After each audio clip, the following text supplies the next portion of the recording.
وعلم آدم الأسماء كلها ثم عرضهم على الملائكة فقال أنبئوني بأسماء هؤلاء إن كنتم صادقين. Then Allah taught Adam the names of all things and presented them to the angels and said, "If you are right, that the appointment of a vicegerent will cause mischief, then tell me the names of these things." قالوا سبحانك لا علم لنا إلا ما علمتنا إنك أنت العليم الحكيم. They said, "Glory to you, we have no knowledge except what you taught us. Only you are all-knowing, all-wise." قال يا آدم أنبئهم بأسمائهم فلما أنبأهم بأسمائهم قال ألم أقل لكم إني أعلم غيب السماوات والأرض وأعلم ما تبدون وما كنتم تكتمون. Then Allah said to Adam, "Tell them the names of these things." And when he had told them the names of all things, Allah said, "Did I not say to you that I know everything about the heavens and the earth, which are beyond your range of knowledge? And I know all that you disclose and also all that you hide." وَإِذْ قُلْنَا لِلْمَلَائِكَةِ اسْجُدُوا لِآدَمَ فَسَجَدُوا إِلَّا إِبْلِيسَ أَبَى وَاسْتَكْبَرَ وَكَانَ مِنَ الْكَافِرِينَ. And when we ordered the angels, "Prostrate yourselves before Adam," all of them fell prostrate except Iblis. He refused and gloried in his arrogance and became one of the defiers. وَقُلْنَا يَا آدَمُ اسْكُنْ أَنْتَ وَزَوْجُكَ الْجَنَّةَ وَكُلَا مِنْهَا رَغَدًا حَيْثُ شِئْتُمَا وَلَا تَقْرَبَا هَذِهِ الشَّجَرَةَ فَتَكُونَا مِنَ الظَّالِمِينَ. And we said, "O Adam, live in the garden, you and your wife, and eat abundantly of whatever you wish, but do not approach this tree, or else you'll be counted among the wrongdoers." فأزلهما الشيطان عنها فأخرجهما مما كانا فيه وقلنا اهبطوا بعضكم لبعض عدو ولكم في الأرض مستقر ومتاع إلى حين. But Satan caused both of them to deflect from obeying our command by tempting them to the tree and brought them out of the state they were in. And we said, "Get down all of you henceforth, each of you is an enemy of the other, and on earth you shall have your abode and your livelihood for an appointed time." فتلقى آدم من ربه كلمات فتاب عليه إنه هو التواب الرحيم. Thereupon Adam learned from his Lord some words and repented, and his Lord accepted his repentance, for he is much relenting, most compassionate. قلنا اهبطوا منها جميعا فإما يأتينكم مني هدى فمن تبع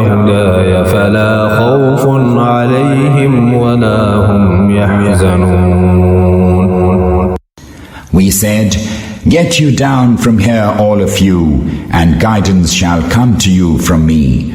Then whoever will follow my guidance need have no fear, nor shall they grieve."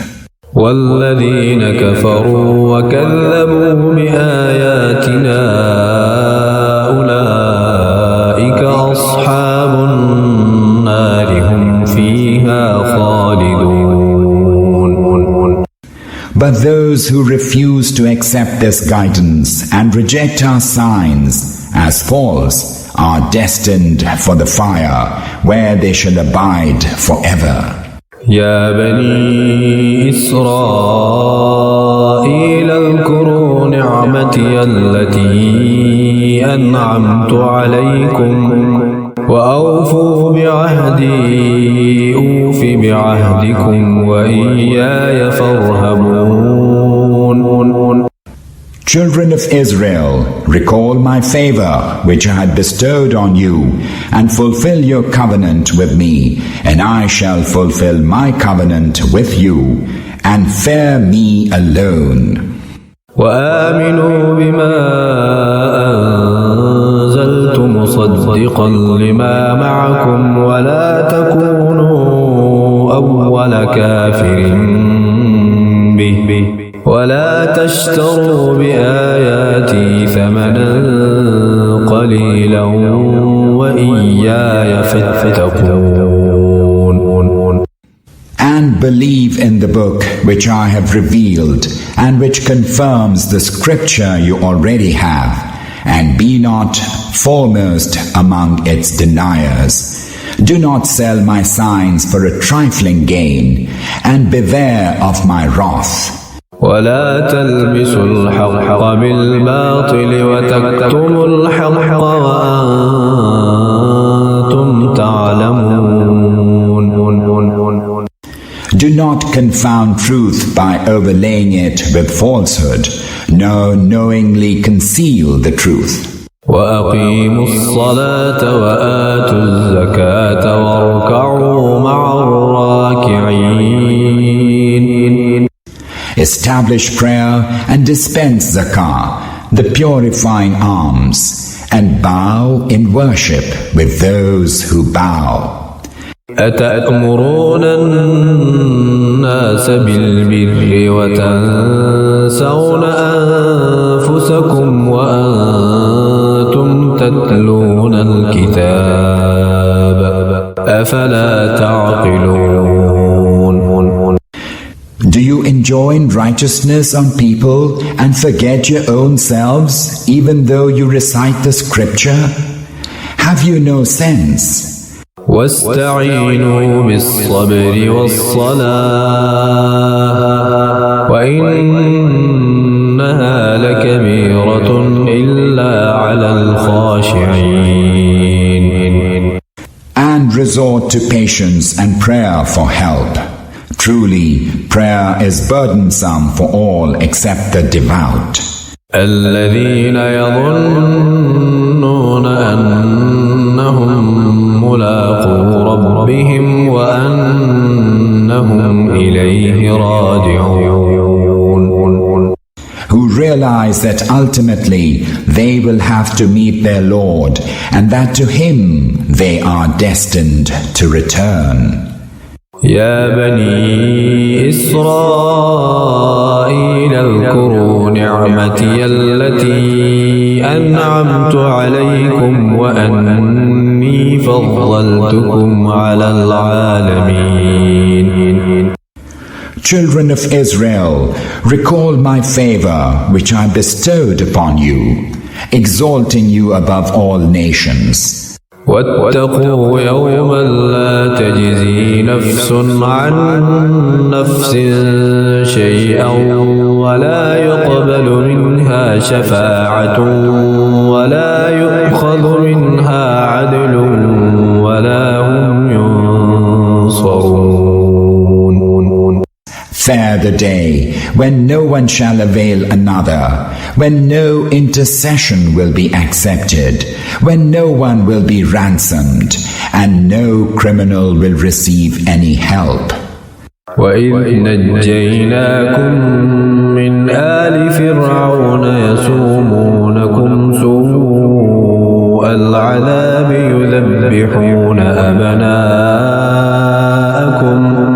يذبحون أبناءكم ويستحيون نساءكم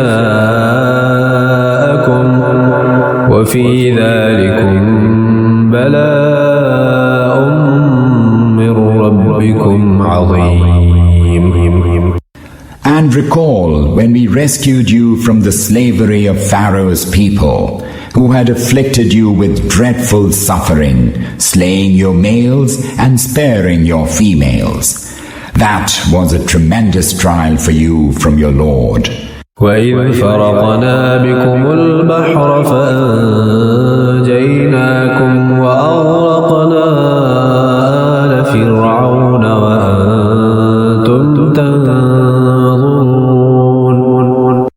And recall when we split the sea, providing passage for you, and thus saved you, and caused Pharaoh's people to drown before your very eyes.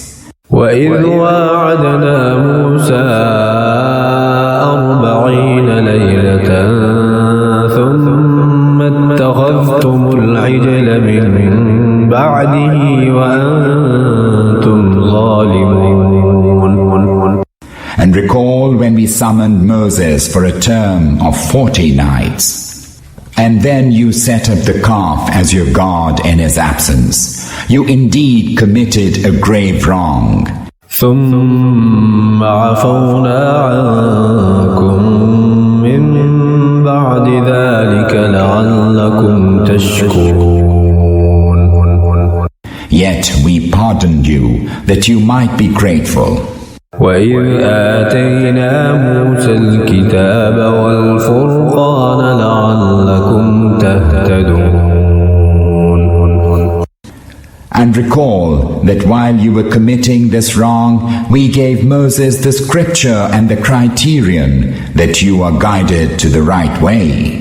وَإِذْ قَالَ مُوسَى لِقَوْمِهِ يَا قَوْمِ إِنَّكُمْ ظَلَمْتُمْ أَنفُسَكُمْ بِاتِّخَاذِكُمُ الْعِجْلَ فَتُوبُوا إِلَى بَارِئِكُمْ فَاقْتُلُوا أَنفُسَكُمْ ذَلِكُمْ خَيْرٌ لَكُمْ عِندَ بَارِئِكُمْ فَتَابَ عَلَيْكُمْ إِنَّهُ هُوَ التَّوَّابُ الرَّحِيمُ. And recall when on returning with this favor, Moses said to his people, "My people, you have wronged yourselves by taking the calf for an object of worship. So turn in repentance to your Creator and kill yourselves. This will be best for you in your Creator's sight." Thereupon he accepted your repentance. Indeed, he is much relenting, most compassionate. وَإِذْ قُلْتُمْ يَا مُوسَىٰ لَن نُّؤْمِنَ لَكَ حَتَّىٰ نَرَى اللَّهَ جَهْرَةً فَأَخَذَتْكُمُ الصَّاعِقَةُ وَأَنتُمْ تَنظُرُونَ. And recall when you said, "O Moses, we will not believe in you until we clearly see Allah speaking to you." Thereupon a tremendous thunderbolt struck you before your very eyes. ثُمَّ بَعَثْنَاكُم مِّن بَعْدِ مَوْتِكُمْ لَعَلَّكُمْ تَشْكُرُونَ. Then we revived you after your extinction, that you might be grateful. وَظَلَّلْنَا عَلَيْكُمُ الْغَمَامَ وَأَنزَلْنَا عَلَيْكُمُ الْمَنَّ وَالسَّلْوَىٰ كُلُوا مِن طَيِّبَاتِ مَا رَزَقْنَاكُمْ وَمَا ظَلَمُونَا وَلَٰكِن كَانُوا أَنفُسَهُمْ يَظْلِمُونَ. And And we caused a cloud to comfort you with shade, and we sent down upon you manna and the quails, saying, Eat of the good wherewithal that we have provided you as sustenance. And by their sinning, your forefathers did not wrong us. It is they themselves whom they wronged. وَإِذْ قُلْنَا ادْخُلُوا هَٰذِهِ الْقَرْيَةَ فَكُلُوا مِنْهَا حَيْثُ شِئْتُمْ رَغَدًا وَادْخُلُوا الْبَابَ سُجَّدًا وَقُولُوا حِطَّةٌ نَغْفِرْ لَكُمْ خَطَايَاكُمْ وَسَنَزِيدُ الْمُحْسِنِينَ. And recall when we said, Go into this town and eat abundantly of its food, but enter the gate prostrate, saying, Repentance. We will forgive you your sins and shall bestow more favor on the doers of good. فَبَدَّلَ الَّذِينَ ظَلَمُوا قَوْلًا غَيْرَ الَّذِي قِيلَ لَهُمْ فَأَنزَلْنَا عَلَى الَّذِينَ ظَلَمُوا رِجْزًا مِّنَ السَّمَاءِ بِمَا كَانُوا يَفْسُقُونَ. Then the wrongdoers substituted another saying for that which had been given them, and so we sent down a scourge upon the wrongdoers from the heavens for their transgression. وَإِذِ اسْتَسْقَىٰ مُوسَىٰ لِقَوْمِهِ فَقُلْنَا اضْرِب بِّعَصَاكَ الْحَجَرَ فَانفَجَرَتْ مِنْهُ 12 عَيْنًا قَدْ عَلِمَ كُلُّ أُنَاسٍ مَّشْرَبَهُمْ كُلُوا وَاشْرَبُوا مِن رِّزْقِ اللَّهِ وَلَا تَعْثَوْا فِي الْأَرْضِ مُفْسِدِينَ. And recall when Moses prayed for water for his people, and we replied, Strike the rock with your staff. And there gushed out from it 12 springs, and each tribe knew its drinking place. Then you were directed, Eat and drink of the sustenance provided by Allah, and do not go about acting wickedly on earth, spreading mischief.